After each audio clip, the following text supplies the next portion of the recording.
Welcome to episode number 12 of my Austin Allegro Type R Street Sleeper project. In this episode, we're going to be really excited about the fact that the custom front brakes have arrived and are on the car. The fuel system is well underway at the back, the exhaust has been started, and the Quartic steering wheel is on the car and fitted. Plus, I might be the world's first person to order a heated windscreen for an Austin Allegro, who knows? Oh, it goes without saying that we're at Fabco in Lincoln, where the car's being made. I'm Jonny Smith. You're watching The Late Break.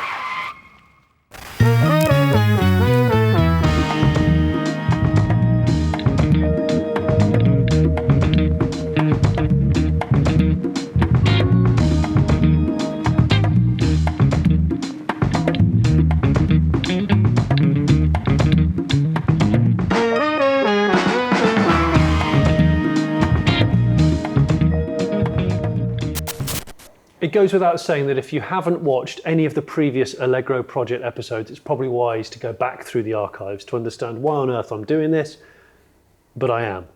Okay, that's that.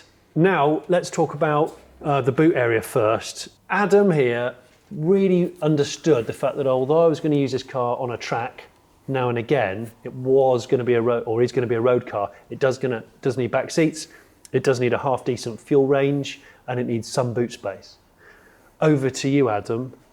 Right, so we've got a full-size tyre in there to start with because, getting a space saver, I think, in the kind of size that we've got is probably going to be pretty difficult, and full-size. If you can. Yeah, go full-size if you can. Full wheel, yeah.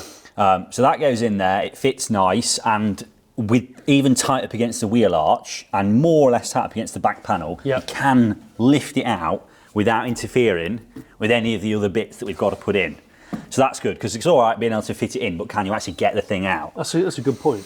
And of course, when we put like some kind of hard surface over that, it gives you a regular flat boot floor. Yeah, flat floor, yeah. So yeah, we've got that battery is essentially the battery that classic Mini people use. Okay. It's the biggest one that will fit in the battery box. And it's from a Peugeot 307 diesel. Okay. Again, we could always make that a bit smaller if we needed to, but I just think, go for the biggest one you can get. You can have all the amps you need. And that sits in the middle. Yep. For weight. Yeah, and again, I'll probably just clamp that down with, the regular kind of clampage on either side. Yep. Just kind of screwed straight into the boot floor into some nuts that I'll weld in most likely. Yeah. Then the swirl pot, which is a big part of the fuel system in general. So, talk to me about swirl pots. Okay, so the way I understand it is it's a low volume compared to the fuel injection pump. Is that right? Yeah. So what you're trying to get from the swirl pump is a quantity of fuel where you don't have to worry about it sloshing around, essentially, because it's in a much smaller container. I mean, again, I think that's 2 litres or a litre. I can't remember. Can I get it out? Yeah, I think it's about a litre and a half maybe. Yeah. So when that's full of fuel, even with like hard cornering, with that sloshing around, because of the design and shape of it, it doesn't really slosh much. Yeah, you're not going to get surge and stuff. Especially not right at the bottom. Yeah. What you would have with a big tank, if you had a big tank that was maybe down to a quarter and you go hard turn, all that fuel will slosh over to one side. Yeah. And then where your fuel pickup is, all of a sudden starts picking up, no fuel. That's really bad for the engine. Yeah. So you use a swirl pot as like a reservoir of additional fuel that the high flow fuel pump can pull from. Yeah. That means that you never end up in a situation where when you're hard cornering, you end up with no fuel getting to the injectors.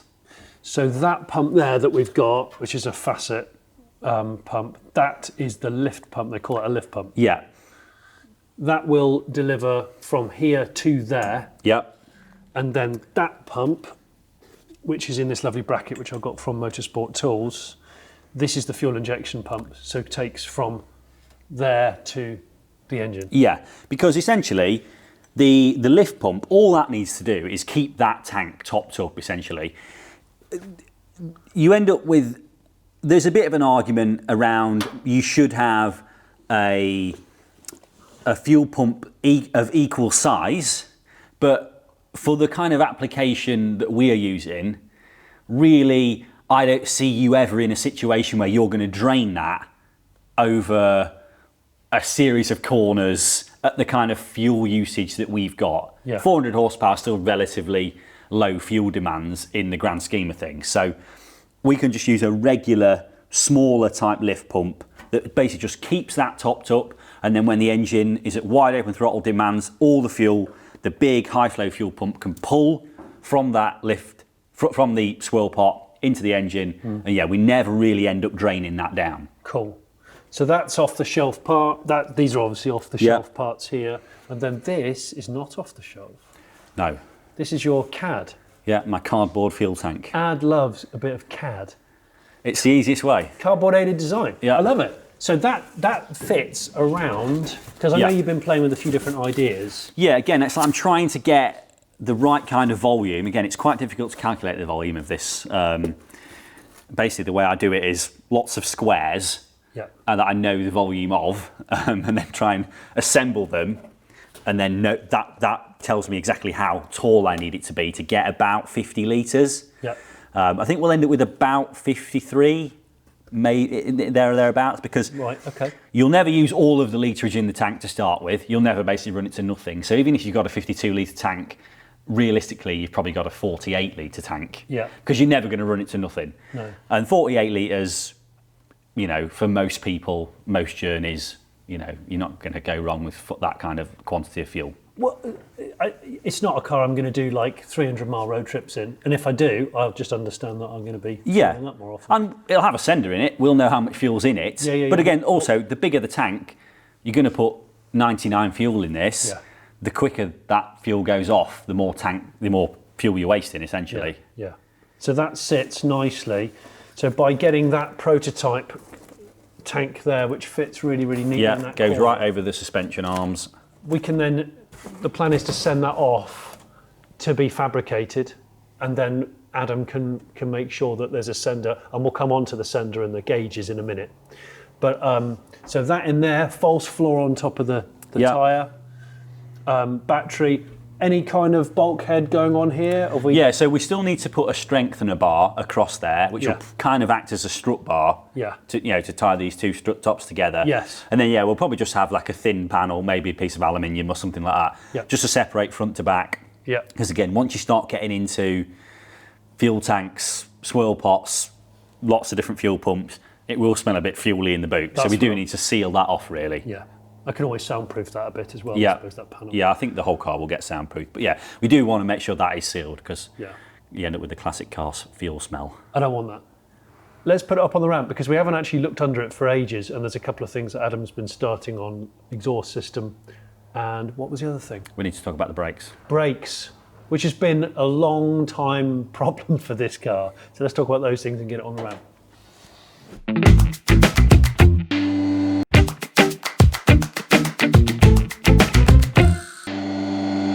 Now we're underneath the Aggro. I love it under here.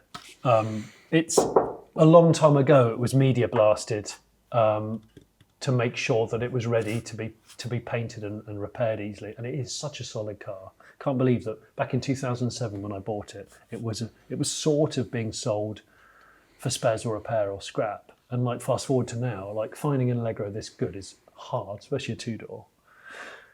But Adam's core business and how I met you was exhaust systems, right? Fabco, that is your main bread and butter, as they say. Yeah, primarily it's selling exhaust components. So for trade, hobbyists making exhausts at home, we've got all the components. And these little orange plastic things, what are they called again? Because you love them. These are called ice engine works. So for the professional that's doing this kind of stuff regularly, these are like such a time saver. I've been able to prototype this half of the downpipe in like 2 minutes. Wow. If I was trying to do that in steel, I would cut bits, tape it, tack it, change it, twist it a little bit, bop it. Whereas this, you just keep changing it until you get it right. And then you can refine it to get it so it's most efficient to make, not just so that it fits. You can then go, actually, if I put that block there, that means I've got to do one less cut or one less weld. So this is like Lego for exhaust. Yeah, it is. Like I say, I mean, I would not be without these. You could not. I mean, you'd have to really violently try and take these from me. It's your comfort blanket. Basically, yeah. So that is the pipe. We'll go to the front here. Yeah. That is the pipe. So here's the gearbox right above my head. There's a sump. And this pipe comes right off the back of the manifold. That is the drive shaft? Yeah, that's the half shaft there. That's the half shaft. So it has to clip. That's tight, isn't it? Yeah. It is going to be tight. We knew that. To be honest, we've actually gained some clearance by going with a turbo. If we were trying to keep this naturally aspirated, we would have almost no room for a decent, like proper stepped manifold. Interesting. Right, okay. But by having the turbo over there, all we've got to get is one single 3-inch pipe.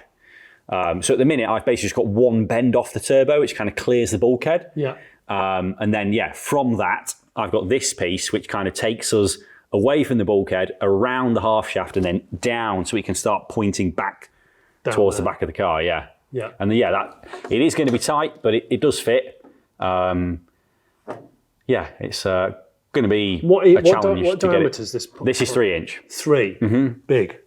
Yeah, I mean, we could go smaller, but generally, if we can get 3-inch, you may as well, basically. Adam's been working on this car for so long now. The exhaust bit is the bit that it's like your pudding. I've been waiting to do this. Yeah, so this is... We've got some cool ideas. And the only stipulation I've had is when it gets to the back end, I don't want anything showy because, of course, it's a sleeper. Mm-hmm. But you've come up with a really cool idea. Yeah. But we'll work back to that because obviously there needs to be some real silencing. Yeah, we need some silencers. Just for reference, the turbo's on this side. So the turbo lives right above my head right now. Obviously, downpipes here. And then the transmission tunnel, the big tunnel on this car for a front wheel drive. Is it not? I guess. I mean, it seems big to me. It's not really a transmission tunnel as such, though, is it? It's essentially what splits the rear seats and the front seats, and where the kind of gear stick lives. So, and probably a bit of rigidity. Yeah, more or less. Yeah, it's adding a bit of shape into the floor. Show me what you've made. Right. So you've made these from scratch. Yeah, made these from scratch. So that's a rolled piece of sheet. And then we got some plates in either end of it, and these are filled with what we call Acoustifill, which is probably the best kind of silencing you can get. It's a really expensive but really high quality absorption material. So what it does is it takes that exhaust sound and basically dampens it down. Yep. Basically, takes it in, which is how you quieten the exhaust down. Because again, 3-inch bore at low RPM can be quite loud because you don't really have enough gas to fill the pipe. Yeah. And you get the reverberations and a bit of resonance and droning. And that's annoying. It is annoying. So again, the better quality materials do a better job of that. I know that just from time doing it, you do want the best quality materials. But so that's the mid silencer? Yeah, so basically I've made what will fit. Okay. As more or less as big as it can be. Okay. So this one will go just there. Yeah, okay. And that fits perfectly in that tunnel. That's great. And then this one will go before it. Ah, okay. Yeah, okay. in here. Yeah. Because again, I'm thinking about ground clearance. Yeah. The car is quite low. Not really low, but it's low enough that I don't want silencers hanging down. No. And we lengthwise, I've gone about as long as we can go. For that, because again, the length of the silencer generally makes more of a difference than the actual diameter of it. Okay. And by the way, I don't want this car to be really loud. That's again, I know it's a turbo car, so it'll be quieter anyway, but I don't want the car to be boomy and loud because I'm in my mid-40s. I'm not 19 anymore. And it's not as a stealth sleeper type of project. I don't want it to be like that. It's going to be whooshy, being a turbo. But I want to be able to do, 70 on the motorway, 2 events and things. And on a motorway journey, I don't want it to be driving me mad. So that's my personal preference. But obviously, Adam could make it as loud and wild as I wanted. And the beauty of stuff like this is we can change it. It's not permanent forever. If we decide it is not quiet enough or it is too loud, we can do things to make it quieter. Yeah. But it's just a case of, okay, this is what I think will work to start with. We'll go with that. Yeah. And then, maybe change it down the road or whatever. This is stainless, isn't it? Yeah, it's all stainless, including the perforated tube inside. Brilliant. So she ain't going to be going anywhere. No, not going to be getting rusty. It should stay nice and shiny like this for quite some time. Let's go to the tailpipe end. My favourite bit. I love this, by the way. You WhatsApped me some photos and you said, is this what you're thinking? So the design brief was you want like dangly pea shooter. I want visible tailpipe to be similar to the original and probably look a bit sad and a bit kind of worn. So this is the prototype. Yeah, but I kind of like the idea of it actually working. Yeah. So the idea will be to have the dangly pea shooter actually attached into the end of the exhaust so that when that sits up there, the exhaust still works as normal but can't be seen from the back of the car. Yeah. But the pea shooter will actually have gas coming out of it. How much? I don't really know. More at wide open throttle, yeah. Yes. But yeah, kind of low RPM, maybe not that much. Yeah. But yeah, that way it's actually functional. You know, rather than it being just a prop, it will actually work. Yeah, because originally I thought I could just hang it on a spring there and just have it just, you know, like a wobbly, like a wobble head. Like I say, we can make sure this goes all rusty and looks a bit Yeah, he's going to age tired. that. That bit will be aged. Still stainless here, but I love that. That's the real pipe, and that's going to be downturned. Yeah, whichever side we put it. Yep. And then, so in terms, I was going to say, have you decided? I can't actually remember if the Allegro tailpipe comes out near side or offside. I don't remember. I need to look at that. I need to look at some pictures. And then, with regards to we've just been talking about the fuel system, which is above our heads. Will the fuel lines go under the car or in the car? I guess to be decided. If we can get them under the car, I think we're probably better had. It's a case of, do we have enough floor space for me to actually get them down? Yeah. Because we need to actually have holes in the floor for the fuel lines to go through, and we'll need a feed and a return. Yeah. And they're relatively big. Yeah. So yeah, if we've got enough floor space to actually drill holes in the floor and get them through, we will do. And attach them to the... Yeah, we'll keep them well away from the exhaust. They'll probably run kind of on this main floor pan side rather than actually in the tunnel itself. Yeah. Yeah. Okay. That's really nice. And that actually makes it easier at the kind of engine bay end anyway, because you haven't got to drill a hole again through the bulkhead to get the fuel actually then to the engine. It's cool to see this from underneath, because I haven't seen it from underneath for ages. Because of course the original Allegro had this huge beam thing, which is one of the main structures of the car. And you've taken off where that beam was. I think it was here, wasn't it? Created this framework with the independent rear, rose jointed, with the gas adjustable coilovers here, the gas gold things, with the strut towers that you of course fabricated. They were never there. So yeah, it's great. It's getting there. It is getting there, isn't it? It's cool to see it, because again, like when the car's down on the floor for so long, Yeah. you put it up again, you're like, oh yeah. Yeah, that's so different to what it was. Yeah. So, and yeah, that added a lot of structure again back into the car. Yes, it's weight, but at some point you have to stop being super concerned with weight, because it's always going to be a lightweight car anyway. You know, we can afford to put some steel into it, because the trade-off is the less steel you have, the weaker the car will be. So when the solid iron engine has gone, the original A series was a bloody heavy engine, right? So there's a bit of a trade-off there. We'll have to corner weight it at some point, but that comes a bit further down the line. I forgot to say at the beginning of this video, the master plan has always been, I say master, amateur plan has always been, to see if this car will do its first fire up, dry build, finish by the end of 2024. We've been talking obviously regularly, and we think that's still, we think it's possible. It's possible, as long as we get the things we need sorted, so we get all the fuel systems sorted. Yeah. The car goes away for a wiring loom, that's all successful. Yeah. Once we've actually got fuel and electronics to the engine, we fill it with fluids and it will start. Yeah. We put some drive shafts in it and it will drive, because we've got gears. Yeah. We've got the brakes now. Yeah. Once the brake lines are done, we have got all the fundamentals that you need to actually make a running, driving car. Yeah. Brakes. Let's talk front brakes.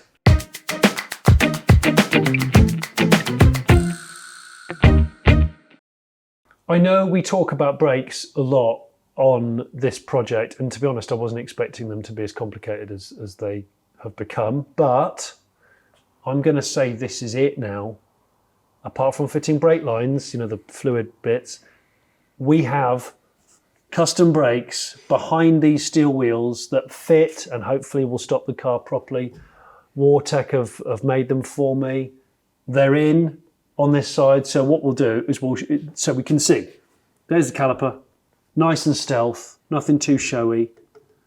There's the sun-cut disc. You can just see behind there. I nearly just caught my finger then. And actually, you've got one in your hand, haven't you? I have, yeah. So I've got one disc here. So going back to the whole debacle of this could be made so much simpler if it weren't for probably me being weird. I wanted a steel wheel which looked akin to the original 13-inch Allegro steel wheel. This is from a Peugeot. No, this is from a Golf. Passat, isn't it? Oh my gosh, I've bought 4 sets of wheels for this is car. Passat because it's 5x100. That's it. It was Peugeot, and now it's Volkswagen.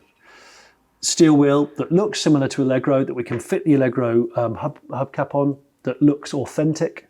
Whether we'll keep them black, I don't know. Jury's out. Could be silver, could be intentional rust. And then these are the discs from Wartech. So Paul at Wartech needs a massive thank you. They do aftermarket brake kits for lots of different cars, but not Allegros. And I'm pretty sure this size to fit behind a 15 is for them very small. And they base this upon a kit that they use for a Ford GT40. Ford GT40 being an exotic car, Allegro being not an exotic car. So biggest caliper they could fit and biggest disc that they could fit. This is a 2-part, you can see this is a 2-part disc here. Beautiful thing. And then caliper. Lovely billet caliper here. Now I am probably going to have an Allegro logo or something put onto it, we shall see. But now this can sit in there, cleared. We've actually got loads of clearance as well. Have we? Yeah, more than the first set of prototypes we've got. So they'll actually come out even better, the final revision, yeah. So happy about that. Brakes being really important on a car with performance. So this is it. I think this chapter is nearly closed, which I'm sure you're really pleased about. Well, the brakes has been a tricky subject, really, because it's meant that we've ended up, because of the amount of different wheels we've ended up with, we've ended up with many different brake prototypes as well. Yeah, and sort of and this part of the suspension, the lower part of the suspension. So here she is on the car, alive and kicking. So 5-bolt. This here is, I think it's going to be plenty man enough, as they say. Oh yeah, I mean the car's not going to be particularly heavy. No. And even so, It'll be under a ton. Yeah, like that style of kind of aftermarket caliper with the right kind of pads in, we're going to have more than enough braking power. Yeah. More than enough. Which is good. So in the next episode, you'll probably see Hell, who are going to be making the flexies and the hard lines for the car. And then the brakes really are finished, aren't they? Yep, we've got the pedal box in, we've got all the rear setup done. Yep. You've also done the reservoirs. Yeah, we've got the reservoirs in the engine bay as well now. So we'll have a look at those in a second. So yeah, that is so pleasing to see. In fact, I'm just going to stop talking. Just look at it. This is the sexy stuff, yeah. You're getting this. I like this. You can just realise you can up at this height. You can just see where all your stealth tube strengthening is just starting to poke through there, and then needs capping off. Yeah, that once that's capped off, that'd be great. Really cool. In theory, the plan is if the car fires up before the end of 2024, dry built, so we know that it functions, then we dismantle it again between January and spring, end of spring, so that then it's finished, ready for, I don't know, May, I guess, something like that. That's the theoretical timeline for the Allegro. So there will be like minor bits that we end up, tripping over, but that's just with something, say, bespoke like this, it's going to happen. So the proper way to do it is obviously to build it raw, as it were, make sure all the brackets, all the things that we need are in place, make sure the engine starts up, it kind of runs, okay, that's great, then it can be stripped back, and then this stuff can be painted and protected in the final finish of everything. That's the way we're doing it.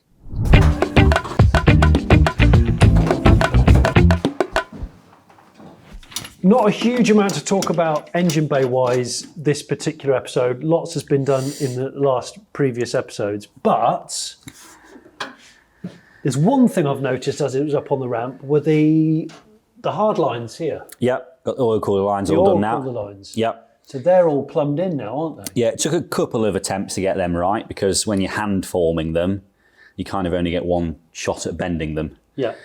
And they're not really very good to bend and rebend. But yeah, we've got them right now and they're in. They're kind of clamped onto the side of the intercooler, so you don't need to worry about them vibrating. That's usually what kills hard lines is the vibration. So again, got to make sure they're clamped down nicely. They look and then, neat. yeah, they're onto these really flexible lines. So yeah, I like those. Yeah, should be so reliable. if need be, I suppose we could paint them black. Yeah, that was the idea. Yeah, they'll get away. painted black. So yeah, you don't even see them through the grille anyway. In the name of stealth. Yep. Such a neat package. It's really good, that. We're still in two minds about whether or not I think we're going to leave. Are we going to put the fake vents back in or whether we're going to put fog lights in? I don't know. I would put fog lights in it. Would you? What, those big ugly British Leyland ones? Yeah, because they're quite hideous. rare. That's what I like about them. They are bulbous. They are really, really awful. Yeah. I think I've got one. This car didn't come with them as standard. It was too low ranking. But you see, my car came with fake vents here. But maybe I will see if I can find a pair of fogs. Yellow. Yeah. I've got Continental headlamp covers, new old stock for Allegros. Yellow covers, which look like those covers you put over old spectacles. Right. Yeah, fascinating. Yeah, cool. Awkward. Right. Two other things that I can see in the engine bay. 3. There's a third. Can you spot it? Was that there before? No, it actually wasn't there before. There's 4 then. There's 4 actually. There's 4. Okay, so we've got blow-off valve. Yep. For the Bleeding off boost pressure. Yeah. Yeah, that's nice. We've got this catch tank. Again, it's an OBP off-the-shelf item, which we got from Motorsport Tools. That's it. That's neat. Is that going to go there? Yep. I think so. So that's going to go here. I did measure it to go. Yeah, this in a wing now. This part is tubular. So that's going to be able to hopefully sit a little bit lower than... sit a little bit lower than the... Yeah, I think we're just going to have to maybe recess the wing a little bit or, like I say, get that drain bung. We're just going to gain half an inch there, which should be enough. Enough, yeah. And then on this side, we have reservoirs. Yep, got the brake and clutch fluid reservoirs for the master cylinders. Brilliant. Just a simple bracket. Again, we know that the bulkhead's going to get probably like gold taped or whatever to help with the heat. Yep. Certainly going to need it around this end. Definitely. And yeah, that's going to get ceramic coated, the manifold. Yep. So yeah, just a simple bracket there. And I might end up with some kind of heat shield or something just to protect them. Because again, obviously the heat will rise out of the engine bay. Yes. So yeah, if I can just put some kind of aluminium heat shield around them. And then we've also got the wiper motor mounted. Ah, the wiper motor. Right, okay, so the original motor. Yeah, original motor still, which is just the normal Leyland one. It's on everything. Yeah. And that was originally mounted to the inner wing. Yeah. Obviously, we can't mount it to the inner wing anymore because there kind of isn't one. Yeah. So I've just put that on like a bracket. It slots in. Yes, it just slots in. Oh, and then clamps. Yeah. So yeah, it just clamps on. I've just used an exhaust clamp. So that'll all be That's nice. actually really nice. Yeah, I mean, well, I guess that'll get painted. The clamp is, kind of shiny stainless, so it doesn't look too offensive. Yeah. And then, it's just a case of reforming the tube that the track runs in, basically, and I've got to shorten it down a bit. Is it metal, sprung metal? Yeah, it's like it's essentially a piece of cable with a piece of steel wrapped around it, and then that kind of drives the wheels in these wheel boxes. Right, okay. So as long as they're lubed. Yeah, and again, it just runs on a cam, so it basically just pushes that cable backwards and forwards. So I've just got to shorten the cable down, make a new piece of steel tube to go between there, and then that should work out lovely. It's all very neat and minimal. There's still not a lot of clutter going on. I know it's not wired, and that is the next episode, really. But the engine bay still looks so very neat. It is getting more and more things in it. It does get a bit more packed, but realistically, we've got most of the things we need now. Yeah, that's good, Adam. It's nice. Yeah, it's getting there. It's classy. I mean, there's some lovely components under here anyway, I know. And that's great. We haven't decided yet, I think, before we move on to the inside, we haven't fully decided yet on the sort of openness or closeness of the inner wheel wells. Yeah, I think really we are going to need some kind of inner wing or some kind of wheel arch liner, just because, you drive it in the wet and the engine bay is just going to get filthy. So we do need some kind of, I don't know, sheet aluminium or something repurposed. Something composite. Or just to act as like a wheel arch liner, basically. Yeah. No, I agree. Now, before I forget, the windscreen. The screen is really badly scratched, like most old car windscreens, and I didn't think it would be possible to get a heated one, because ideally, if you remember Fords from the 80s, or would have been the 90s, 80s I think, they developed a heated windscreen kind of mesh that lived inside the glass. Well, Pilkington can now make classic car windscreens with that in.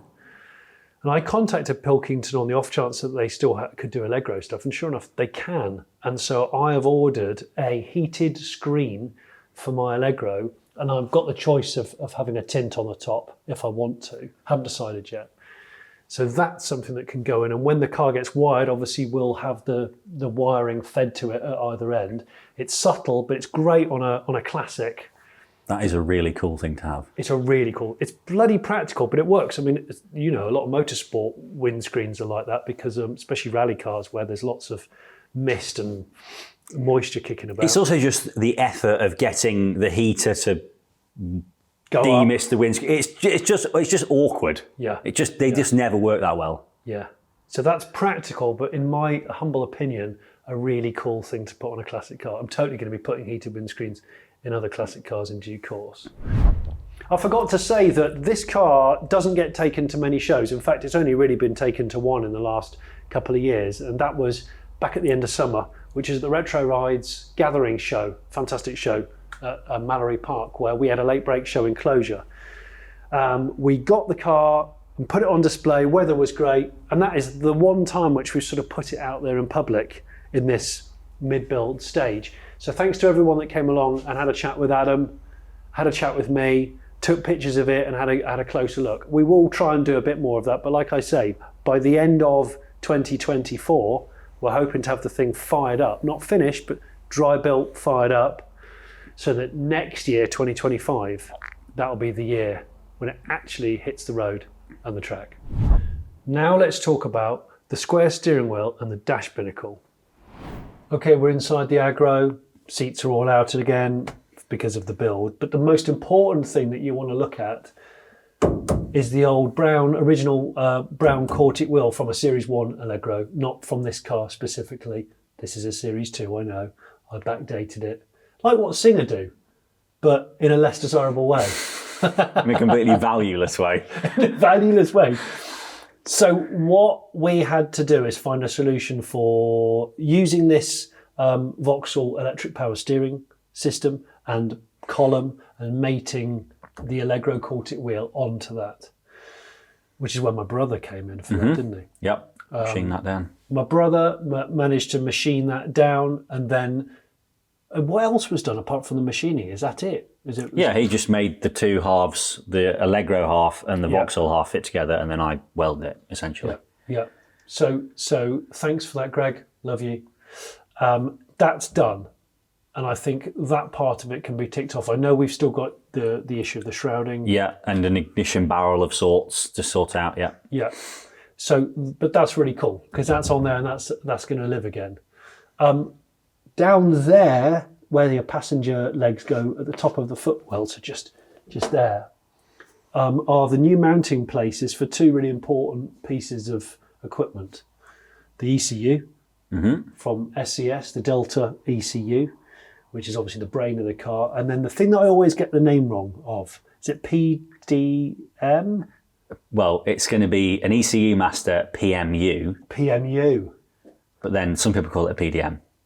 But so for viewers who are maybe not as intelligent as you, and more like me, what's that? It essentially replaces all of the fuses and relays in the car. So traditionally you would have a fuse for each circuit, or sometimes multiple circuits, and a relay which we might do hazards or indicators, or for powering something that's high amperage, high current draw. Yeah. The idea behind the PDM is you can actually have all of those individual circuits programmable with a set current load, and you don't need fuses. As soon as it notices that the current draw is too high, it can cut the circuit, it can actually then test the circuit and try it again without you being stuck by the side of the road with a blown fuse, basically. Incredible. It is like game changing, really, in terms of like building cars, because it also simplifies all the wiring. Yeah, which is the next chapter. So that lovely ECU and that PDM lives under there. Thanks, ECU Master. We're going to be using a couple more ECU Master components as well. But that's done and mounted really nice. Of course, inboard, so it means it's away from the weather. It's in the dry part of the cabin, not the wet part. And then there's one other thing we were going to talk about while we're in here. Yes, the dash binnacle. So obviously, the original dash, Adam's been packaging everything underneath the original dash to keep it as was. And because this car was not a top-of-the-range car, the dash pod here has got a blank in it, this crosshair here. But the whole idea all along was to not throw aftermarket clocks here, there and everywhere, either repurpose certain stuff. And that's what we're going to do. So for a couple of years now, I've been speaking to a company called Peterson EV, and they specialise in repurposing classic car gauges for EV conversions, but they also do a lot of resto mod stuff. And that's where this comes in, because we're going to be sending this set of clocks off to them, and they're hopefully going to be putting something interesting in there. We haven't totally decided on the design yet, but what that might be is a screen which, when you turn the car off, it goes black, dark, but that gives you all the information from that unit down there, right? Yeah, you can basically have anything you want on it. So engine coolant temperature, oil pressure, boost pressure, you name it, you could have it on there. Yeah. But they're also going to be able to make these existing clocks with the needles, like the fuel gauge here, water temp, and the speedo, still run as analog needled gauges, which will run with that modern Honda engine and obviously the ECU there. And this is the stuff they specialise in. It's really difficult to make it work. It is, and and the stuff they do is beautiful. I will put some examples on the screen because some of it is just spot on. So that's going to happen. And there is, like I say, we are going to be putting this centre console in the car, and that should have a clock in it. Whether that will stay a clock or some other gauge, I don't know yet. But that's that should be able to show all the information we need, shouldn't it? Yeah, everything you will need, yeah. I mean, realistically, you don't need that much information while you're actually driving the car. No. 9/10 of the time. It's just that one time when you're in traffic or on a track day or something like that. It'd be good to be able to pull up that extra information, which is stuff like oil temperature or other accessories. I mean, you can even get tyre pressure modules and stuff like that if you have tyre pressure readout on there. Might be a bit overkill. Maybe, yeah, but it's good to have. It's cool stuff to have. It's really cool stuff to have, and that's the thing. You know, going this far with the attention to detail is the whole lunacy of a project like a sleeper. You're trying so hard to not show. But it's also like having the hidden technology as well. Like it's all in there, but you can't see it. Yeah. And that's what's cool about sleepers. That's the turn on. That is the absolute turn on. So that's where we are up to in this. So in the next episode of the Allegro, the car is going down to Wales to a place called Limit Motorsport, and they are going to be making a wiring loom for the car and wiring it. So all of the things that we need will go in, and obviously those units like the ECU and stuff. The loom will be constructed for the car, then the car can come back here. We know that the loom is all ready to rock and roll, and it's all going to be very neat. And there will be those outputs so that we can put a heated windscreen in, amongst other things. So if I'm going to put a radio in it, there'll be outputs ready for that sort of stuff. So if you haven't already subscribed to the Late Break Show, I'd love you to subscribe. If you haven't watched the other Allegro episodes, well, you probably ought to if you've watched all of this to the end. You're clearly interested. And if you want to become a Patreon, you can become a patron of the channel, and you get blogs from me every week about what I'm filming and what's going on behind the scenes. But you also get early access to videos like this. Oh, and you want to subscribe to his channel, Fabco, because he, besides being a handsome, interesting guy, he's also got an amazing project car, which is an Austin, I nearly said Allegro, Austin Princess. I wouldn't lower myself to an Allegro. You bastard. Here I am promoting your channel. Look, he's got an Austin Princess V6 twin turbo rear wheel drive conversion project, which is possibly better than my project. But anyway, subscribe to Fabco.